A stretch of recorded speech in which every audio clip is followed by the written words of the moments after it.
अस्सलामुअलैकुम, welcome to Pakeezah kitchen. आज मैं आपके साथ शेयर करने वाली हूँ सिंधी बे की सब्ज़ी। सिंधियों की ख़ास रेसिपी है। इसे शादियों में बनाया जाता है और बे को मुख्तलिफ़ तरीक़ों से पकाया जाता है, लेकिन आज जो तरीका आपके साथ मैं शेयर करने वाली हूँ तो यकीनन आप ये तरीका अगर एक बार बनाएंगे तो दोबारा इसको बनाने पर मजबूर हो जाएंगे। बहुत मज़ेदार सा सालन बनता है बे की सब्ज़ी का। तो बहुत से लोग तो इसको जानते हैं, लेकिन काफ़ी सारे लोग नहीं भी जानते होंगे। तो इस तरह की होती है बे और इस पर काफ़ी सारी मट्टी लगी हुई होती है। तो सबसे पहले तो आपने इसकी मट्टी को हटा देना है और ये चेक कर लीजिएगा कि इसके जो दोनों सिरे हैं वो पैक हों, यानी कि ये खुले हुए ना हो, वरना मट्टी अंदर तक भी हो सकती है।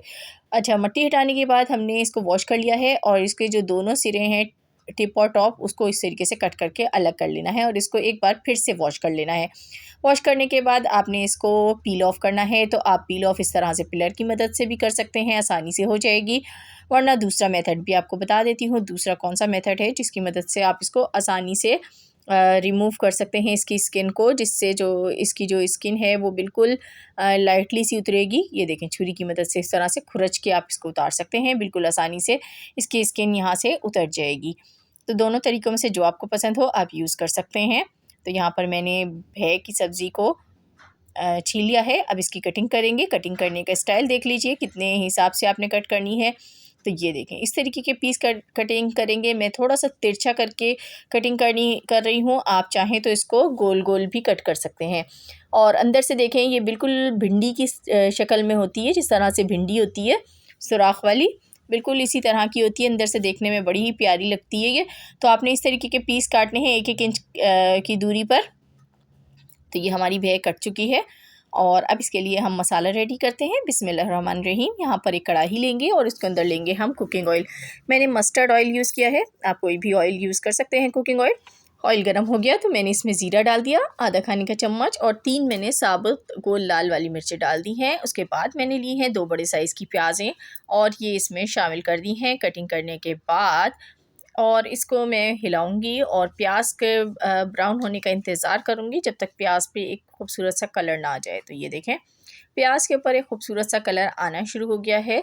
तो बहुत ज़्यादा डार्क कलर नहीं लेके आना है, बस ये मीडियम कलर ही काफ़ी है।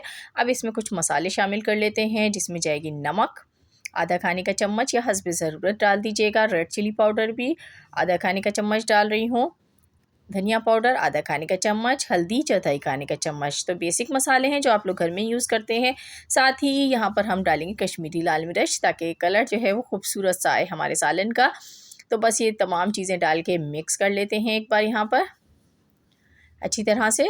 और चाहें तो आप इसमें ज़ीरा पाउडर भी शामिल कर सकते हैं, मैंने नहीं किया क्योंकि मैंने ज़ीरे का बघार लगाया है यहाँ पर। और इसमें डालेंगे लहसुन अदरक का पेस्ट, 1 खाने का चम्मच भर के डाल दीजिएगा। इसको भी मिक्स कर लेते हैं। 30 सेकंड तक इसको हमने पकाना है प्याज के और मसालों के साथ। उसके बाद हम इसमें शामिल करेंगे टमाटर। टमाटर 3 अदद मैंने लिए हैं यहाँ पर।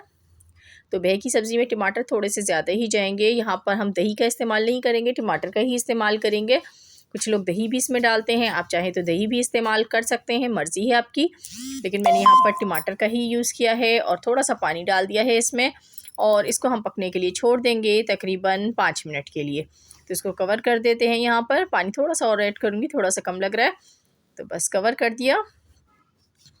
तो देखें 5 मिनट के बाद मसाला जो है वो भुन चुका है और ऑयल सेपरेट हो गया है, मसाले से बिल्कुल अलग हो गया और टमाटर भी अच्छी तरीके से इसमें घुल मिल गए हैं। तो बस अब ये जो मसाला है हमारा भुन चुका है। तो अब हम इसमें डालेंगे भे। तो भे जो है वो आपने इसमें शामिल करनी है और इसको डाल के हमें मसाले के साथ अच्छी तरीके से भून लेना है। यहाँ आप लोगों से छोटी सी रिक्वेस्ट भी होती है, वीडियो अभी तक पसंद आ रही है, यकीनन पसंद आ रही होगी तभी आपने अभी तक ये रेसिपी यहाँ तक वॉच की है। तो जल्दी से मेरी वीडियो को लाइक और चैनल को सब्सक्राइब कर लें मज़ीद अच्छी वीडियोज़ देखने के लिए। तो कुछ लोग बे को उबालकर भी डालते हैं, लेकिन ये मेथड ज़्यादा अच्छा है क्योंकि बे के जो बेनिफिट्स हैं वो बहुत ज़्यादा हैं। हम जब इसको बॉईल करते हैं तो वो बेनिफिट्स हमें हासिल नहीं होते क्योंकि वो उबलते हुए पानी के साथ निकल जाते हैं। तो आपने डायरेक्ट ही ऐसे पकाएंगे तो जायका भी बढ़ जाएगा और इसके बेनिफिट्स भी आपको हासिल हो सकेंगे। बे खाने के फ़ायदे भी बहुत ज़्यादा हैं। तो यहाँ पर हमने इसमें अब पानी शामिल कर दिया है भुनाई करने के बाद, क्योंकि अभी हमें भे को गलाना है। भे को गलने में काफ़ी टाइम लगता है, बहुत जल्दी आसानी से नहीं गलती है ये। तो इसके लिए आपको तकरीबन जितना आप गोश्त को गलाने का टाइम लेते हैं उतना ही टाइम चाहिए। तो इसमें पानी थोड़ा सा और शामिल करूँगी और इसको हमने गलने के लिए रख देना है। अगर आप इस तरीके से पतीली में बना रहे हैं तो इसको गलने में तकरीबन 1.5 घंटा लग सकता है आपका। अगर आप कुकर में बनाएंगे तो कुकर में ये 30 मिनट्स लेगी, 30 to 40 मिनट्स, और ये गल जाएगी। ये देखें, कुछ भी बहुत जल्दी भी गल जाती हैं, लेकिन कुछ जो होती हैं वो ज़िद्दी होती हैं, वो गलती नहीं है, तो उनमें थोड़ा सा टाइम ज़्यादा लगता है। तो यहाँ पर जब ये गल जाए अच्छी तरीके से तो उसमें डालेंगे हम गरम मसाला पाउडर। हल्की सी बिल्कुल मैंने ग्रेवी इसमें छोड़ी है, बिल्कुल ग्रेवी को ख़त्म नहीं किया है। हल्की सी ग्रेवी आप रखेंगे तो ये होगा कि बहुत ही मज़ेदार सी लगेगी। और अगर आप ग्रेवी खाना पसंद नहीं कर सकते तो आप इसको भून भी सकते हैं। तो यहाँ पर मैंने इसमें आखिर में डालना है हरा धनिया, और जब ये थोड़ी देर आप रखेंगे तो क्या होगा, ये थोड़ा सा और थिक हो जाएगा सालन हमारा।